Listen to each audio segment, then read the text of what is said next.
Do it. Aji, do it. Music. Do it. Music. Assalamu alaikum, Manoj Bhai. I'm speaking this evening from Karachi Falcon Housing Society, New Malik. Welcome to the channel. This story is from 2017. Back then I was in 10th grade and my sister was about to take her intermediate exams. Actually, this all started on the first day of her exam. She went to college, came back, and fell asleep. She didn't wake up the whole day. The next day, we were all sleeping and she suddenly woke up in a very strange way. She sat up and said in a weird voice, "Get this woman up, I'm thirsty." Her voice was so different, like shot, so we were shocked about how she spoke. At first we didn't take it seriously. We brought her some water. I asked her what happened, but she didn't answer. My father was in the room too, and she looked frightened seeing him. Mom didn't think it was serious, so she didn't do much. Later we told her, "Look, your sister's behaving oddly." When we entered the room, she was terrified. It seemed like she recognized us, but also acted like we were coming to harm her. It was very strange. She wasn't in her senses. We took her out and told Mom we should take her to the hospital. Mom, Dad, and I took her to the hospital. They did a CT scan and got her involved in all those medical checks. They admitted her, and after a day she seemed okay and they discharged her. That night she came home, ate with us, but we didn't talk to her about what had happened. The doctor said she was under extreme stress, that something had happened in her mind. The next day it got worse. She woke up again and behaved strangely, calling out and being disoriented. She wouldn't leave her room at first. The next day we all stayed away because when she saw us she would try to hurt herself. We took her out of the room and she pointed at one corner of the house and kept saying someone was strangling her. We put her back in the room. Mom and my other sisters sat with her. She would just cry and not look at anyone. The doctors kept saying it was psychological stress, no neurological issue. They admitted her again that day and kept her overnight, but nothing changed for 3 straight days. It felt like the house was under a curse. It was just one doctor sending us from one test to another, get a CT here, admit her there, and so on. That went on for 3 days.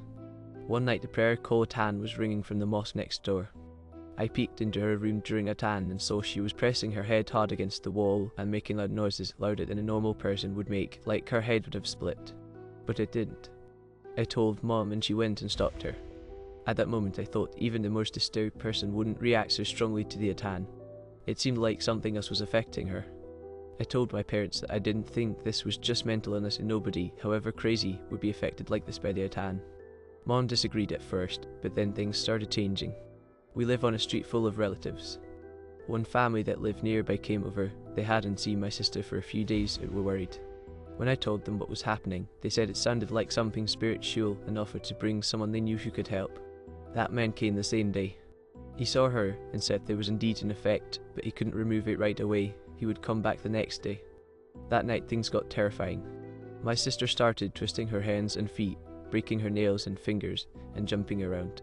We, the siblings, grudged her. Someone took a leg, someone took an arm, and we started loudly reciting Surah Nas and other protective verses.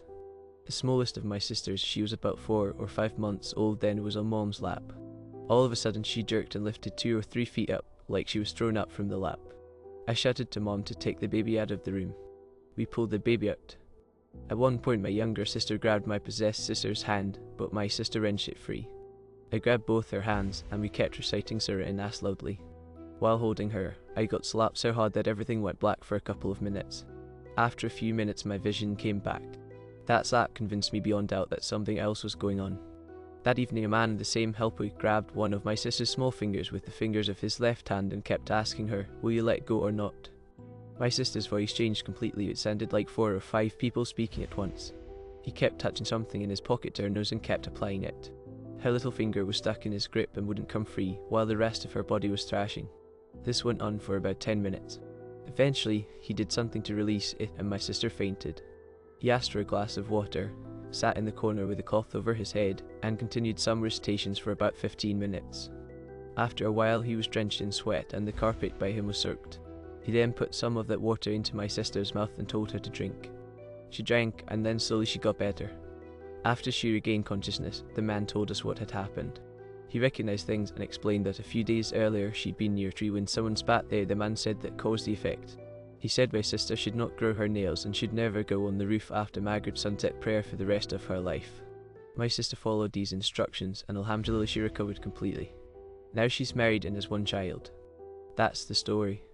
Managed by, if you want, I can share one or two more incidents or other details. Music. Do it. Do it.